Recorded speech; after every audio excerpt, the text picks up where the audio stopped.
couple of years ago, I made a video talking about what I now call higher ironies. They're kinds of irony that exist beyond the first, and I did a general analysis of internet culture, young people, and how young people have mutated irony into this abomination. Two of these higher ironies were called post-irony and meta-irony. In that video, I coined the terms post-irony and meta-irony as meaning what they mean now. The terms post-irony and meta-irony themselves existed before me, and I got those terms from a page called the Philosopher's meme. Although the Philosopher's meme used them to describe different things. In the time since I've made that video, it has had a very large cultural effect, at least in terms of the internet. People use the term a lot. People write articles about the term, which are basically just rewordings of my video. And it's weird to see this slapdash video that I just made up one day slowly mutate and become codified as these terms that exist beyond me. And the terms are truly beyond me at this point. Meta-irony and post-irony are their own beasts. There's no connection to the coiner anymore. And that is about as successful as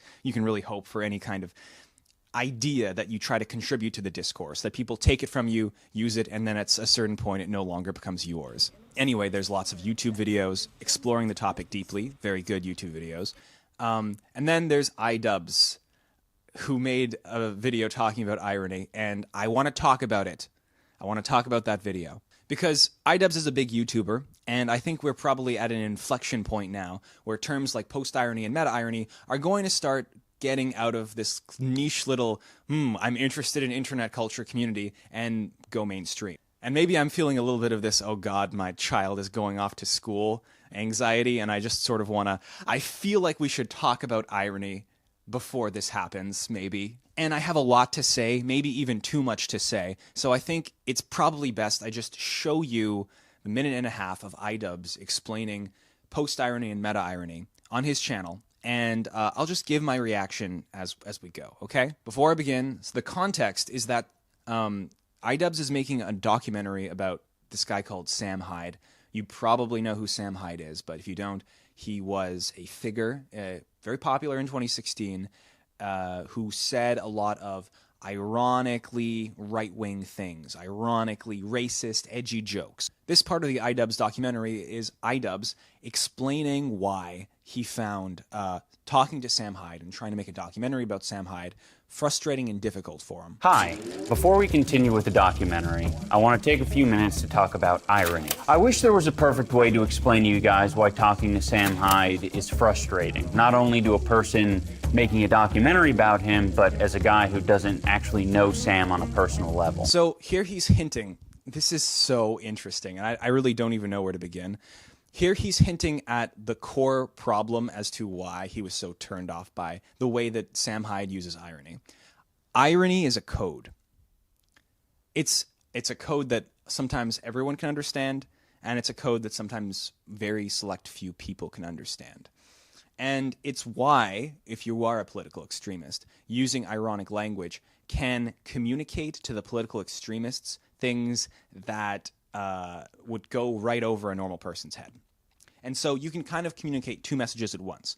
One, the message that most people are going to receive, and two, the message of your intended audience. Idubbbz was not in on the joke. Lacking a cue, like context or tone of voice, or something you know ahead of time about the character delivering the line, means that you are not capable of figuring out what the sincere message of the joke is, or if there isn't even a sincere message in the joke. But I understand I'm probably getting ahead of myself here, so let's keep going. A lot of people probably refer to irony as having metaphorical layers, but irony exists in a circle. So he's introducing his model of meta-irony and post-irony here, and he's deviating from the form. He's come up with his own model, and that's super cool, Idubbbz. I am so happy that you're interacting with the irony model, and keep it up, buddy. But I think one thing to keep in mind while you're talking about irony is to try to keep yourself humble, explain where you maybe are making like a leap of judgment. Maybe you're using an axiom that you don't like the layer concept. Sure, that's fine. And you prefer to put it in a circle. Sure, that's cool. But to say irony is in a circle and this is how it is, it's a little. I think if you are serious about contributing to the irony discourse, the best way to do it is to be humble and open. because different structures of irony describe different parts of irony in different ways. And so for what you're describing now, I think the circle is a very good analysis, and I actually really like what you did with the circle. This is the circle of irony. At the top of the circle of irony, you have sincerity. You can't have any amount of irony without some sincerity behind it. Here's an example of a sincere thought. I don't like eating shit. People who are not being ironic say sincere things like that all the time. You might say that it's the default way to say things. The next rung on the circle of irony. Yeah, so I like his definition of sincerity. We all know what sincerity is. And so he's going for like a rung thing, you know. On my model, I call sincerity layer 0 or whatever. That's the truth of the message. I think the way he described sincerity there was good. Is just called irony. You might be familiar with this from English class. Ask, why didn't my English teacher tell me this? The answer is because your English teacher is a normie. And it basically means that you kind of feel the opposite of what is being expressed. And it's basically just sarcasm. So I use sarcasm as the primary thing I use to describe verbal, irony. I use verbal irony because we're all familiar with verbal irony and we're all familiar with sarcasm. But to say it's basically just sarcasm does cut out a lot of the very interesting parts about irony. For example, situational irony is not sarcasm. When you expect one thing and you get the complete opposite. That's something that you might observe in your day-to-day life. It's not a form of verbal irony. Small little critique, but I'm just nitpicking here. Overall, yeah, pretty good explanation. Oh yeah, I love eating shit. Great. People think I love eating shit now. Isn't that just perfect? Idubbbz' examples during this whole part is really good, really good. And I really like the way that he delivers the examples. And it shows that he has a strong concept of what each of the different rungs mean. And it's a complicated, thing to wrap your head around. So I think he did do it justice. And I think his examples are very funny and engaging and they're well done. This is the go-to boomer humor that old people thrive off of. One layer of irony is very boomer, is very, it's very not of our generation. They love sarcasm. It is a basic level of irony to the point where it's almost irrelevant to millennials and zoomers. And not only are they a normie, but they're also completely disconnected from your generation's culture and will never understand it. So you should give up on trying. It's weird to see, okay. I'm just going to say the quiet part out loud here. A lot of what I did, laying the base work for irony, is I infused it with ageism, and I don't regret that. But I think we should probably be aware that, we're not the only people to ever use irony or cope with absurdism or nihilism. I mean, Andy Kaufman was a boomer, so... the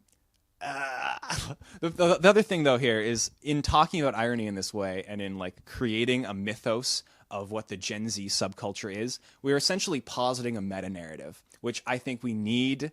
I'm pro meta narrative for the generation. So yeah, I just think maybe I don't even know if we should be aware of that. Maybe I'll cut this out. Who knows? After irony, we have post-irony. This is where you say something in a way that makes it sound like you don't mean it when you actually do mean it. In other words, you're using irony to make a joke about how you're joking. In other words, you're using irony to make a joke about how you're joking. Yeah, I'd say that's a pretty good way of explaining post-irony. I would also look at it as maybe like a subversion of a subversion. Irony, you flip from what you're saying to the opposite of what you're saying. Post-irony, you do it twice. You flip from what you're saying to the opposite of what you're saying, and then you flip again back to what you're saying. Oh, I don't like eating shit. Oh, me? Oh, no, I don't like eating shit. I hate that. I don't like eating shit. I don't like eating delicious, creamy shit. Stop saying that about me. If you put a pile of shit in front of me, I wouldn't devour it like an animal instantly. I wouldn't be doing that. Again, his examples are very good. I think that's a compelling way of describing verbal irony, verbal post-irony.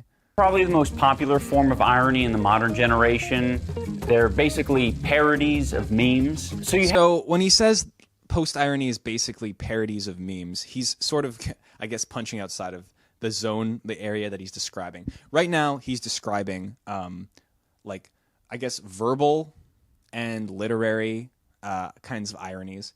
And it's not necessarily like a clean line from verbal ironies to meme culture and meme ironies. The Philosopher's meme, that's all of their work about irony. It's just like relating it to memes. So some of the examples he uses here are good examples of post-ironic memes. So giraffe crane, bottom text. Okay, it's a giraffe crane. It's just a picture of a giraffe crane. It is post-ironic because it's showing you an image, and it's just genuinely like it's a funny image, and you're supposed to laugh, and that's all there is. Or like this image, and you will literally consume air. Like that's funny because you like the image, you will breathe. It's kind of just it is essentially a sincere meme. It's kind of weird that it's being sincere about that, but it's funny. It's a subversion of what might just have been a joke, like a regular joke. But then you notice in the top right, there's like this weird pixelated Markiplier plus Lord Farquaad, and that's the B meme. That's the absurdist B meme, and I don't think this is a good example of post-irony.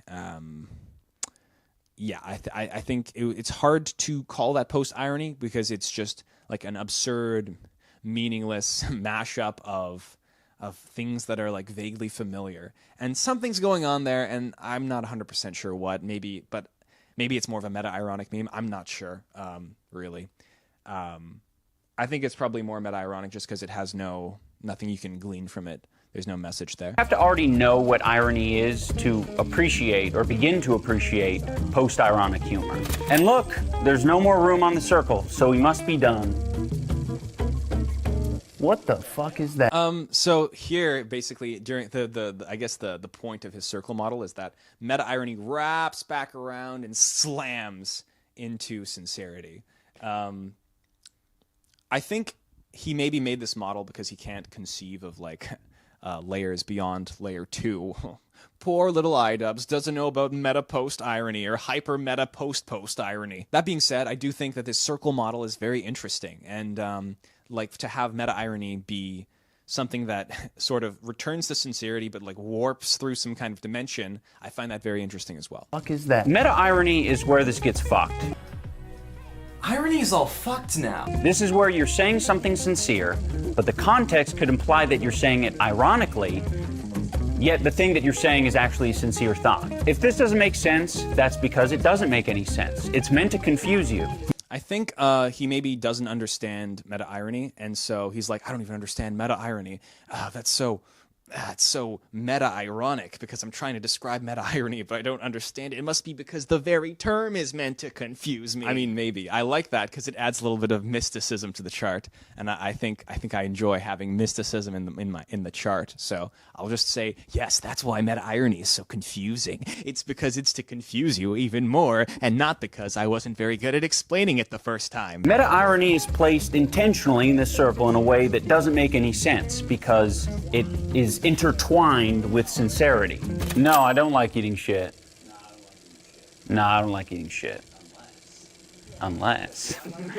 But do I like eating shit? You don't know, do you? The fact that I brought it up in the first place is a little bit suspicious, but the concept of eating shit is so ridiculous that I have to be serious when I say I don't want to.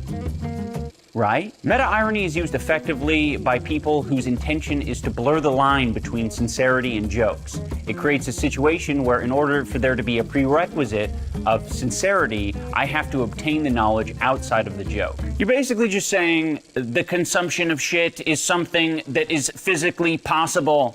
Isn't that interesting? Well, by employing meta-irony, you're basically saying, look at this thing, it exists. But that's really all you're saying. If you're meta-ironic about something, you're not saying anything about that thing other than it is something that you can point to. Yeah, so this is a point that I made in my video. I basically said, meta-irony points to something, says, hey, this exists, that's interesting, isn't it? And that's basically all it does. It can mean things, but it can only mean things on a meta level. That's why it's called meta-irony. Well, that's not really... I'm going to explain this after I'm done with the video. But if you're not saying anything about something when you say it, Why do you even say it? People don't tend to do things for no reason. There has to be an answer here. And there are two answers. Either you're just bad at irony, or you're just being sincere. Okay, this is why I wanted to make the video. He comes to the conclusion that if you're using meta-irony, there's one of two options. You're bad at irony, which is failed irony. That's a completely different axis of analysis when we're talking about irony. Or you're just being sincere. Well, no, right? That was your definition of post-irony, right? If you're just being sincere, you're being post-ironic. Okay, I really want to talk about meta-irony because it's very tempting for us to place our judgments upon these higher forms of irony as good or bad, right?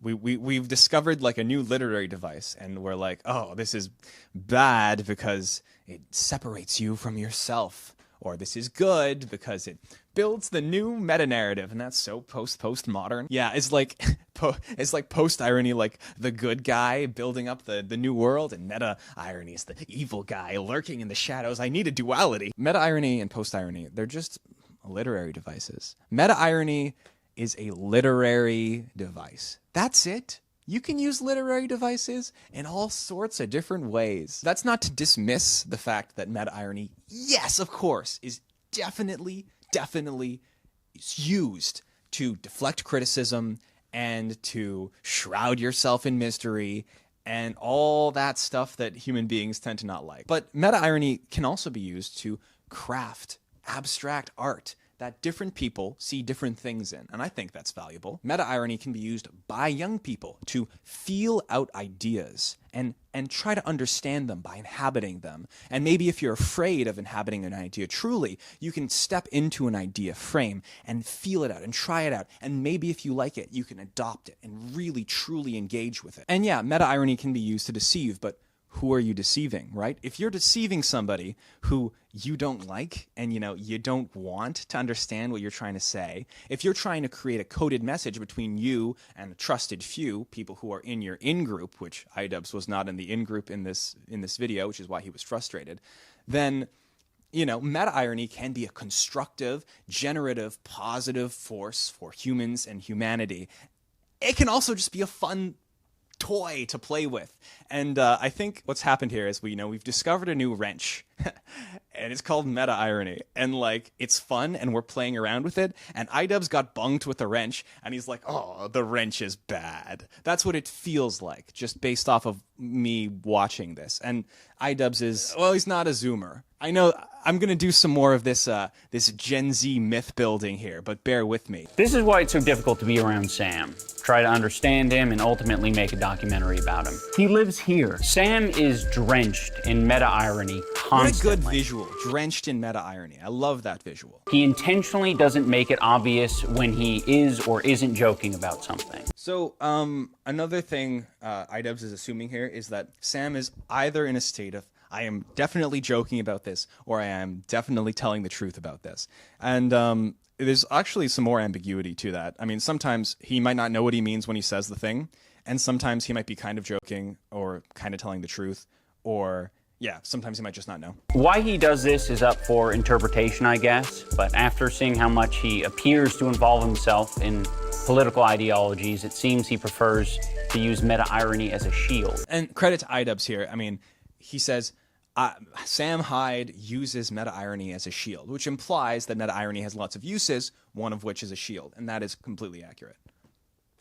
To say, I was just joking, is a legitimate way to exonerate yourself in moments of actual miscommunication. But it's also a perfect fallback option for when you receive criticism for a point that you are genuinely trying to make. I think eating shit is awesome. What the fuck? You like eating shit? I was just kidding. Are you stupid or something? Well, now I feel bad for being unaware of any irony going on, so in the future, I will not criticize you for anything you say. I am now invulnerable to criticism. Yeah, so he hits the nail on the head there with the conclusion, and that is, I mean, I'm sure you could point to some figures and definitely say, you're using this tool deceptively in order to avoid social responsibility. Okay, I think I've said most of what I want to say about Idubbbz and Sam Hyde. Oh no, actually I want to say one more thing. I am assuming that you understood post-irony and meta-irony based off of Idubbbz's explanation of both of them, so I'm not going to re-explain them. Let's do a quick exercise, just for fun. It's hard to write off any of the ironic stuff as just ironic. Peace, because hate is whack, dude. My race is done. You're inheriting the earth, along with some other undesirables. That's an interesting case study. You know, my race is done. You guys are inheriting the earth. Kind of seems like an absurd thing to say. Feels ironic. But with the context that we know that Sam Hyde is affiliated with the alt-right, we can say it's post-ironic. And it actually is post-ironic. Like, he means what he's saying about my race is done, the white race is finished, you guys are inheriting the earth. He is mostly sincere about that, probably like 80% sincere about that. And we can look at this now, and we can say without a shadow of a doubt, yes, this was post-ironic. Most people will observe this now as being as him saying this post-ironically. But at the time, without the context clue that he was actually affiliated with the alt-right, and we knew this for certain because he had a Twitter and no one should have a Twitter. However, at the time, when we didn't have that context clue, when it was unclear what his true beliefs were, it was more meta-ironic. Because meta-irony is often denoted by a lack of context clue. It is something that extremists use to disguise their speech. And I think that's very bad because I'm a social democrat. So it was meta-ironic at the time, but looking back on it, it was post-ironic.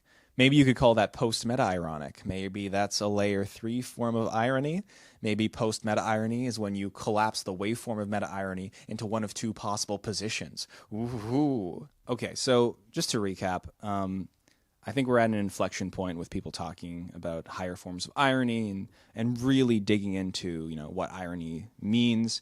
I'm going to try to be more humble when I propose things. And I think going forward, we should just all cite our sources and try to explain where our ideas are coming from instead of passing them off as absolute truth.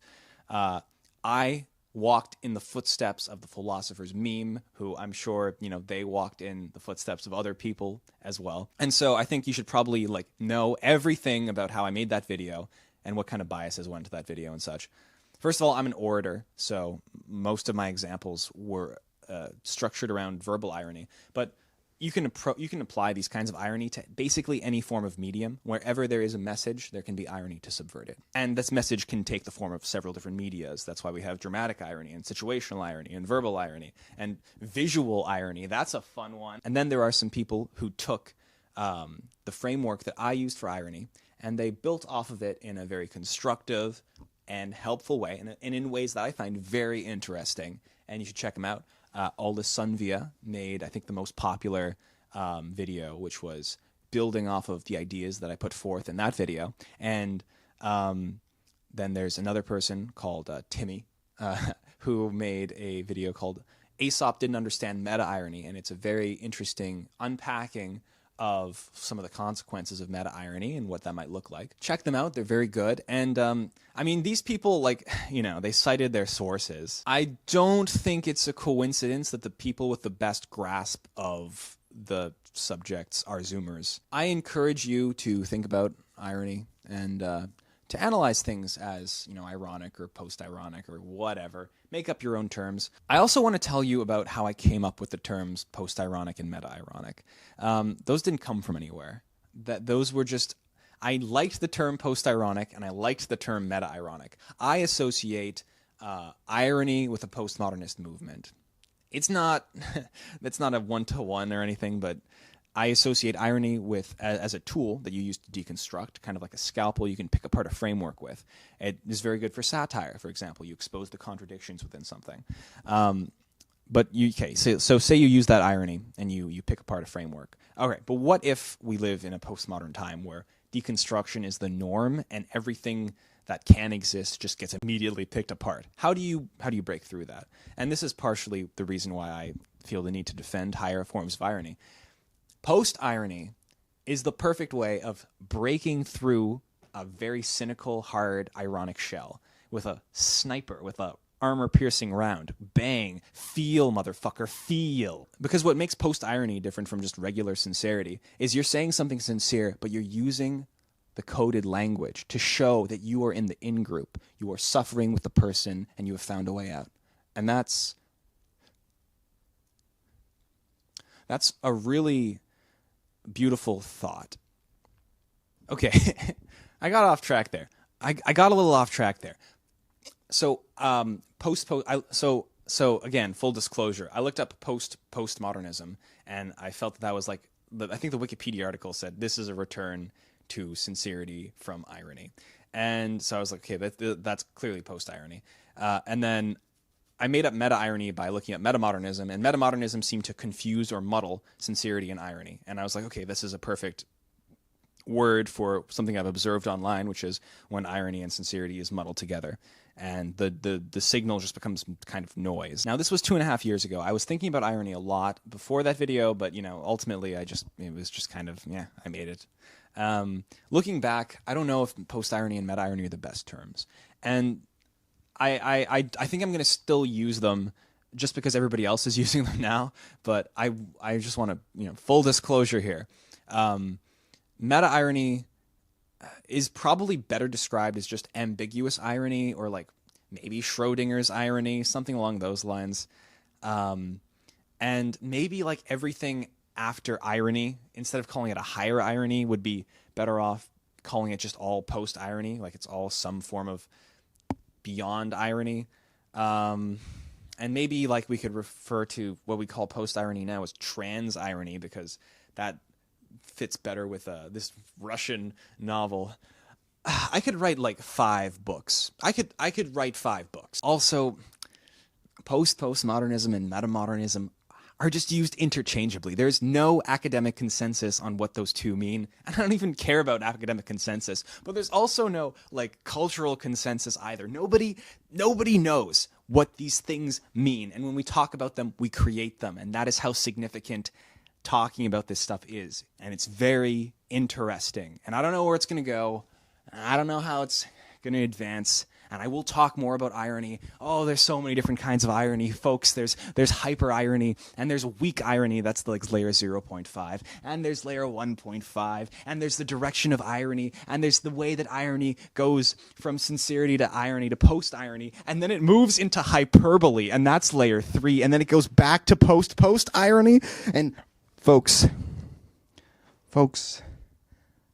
maybe I won't talk about any of that.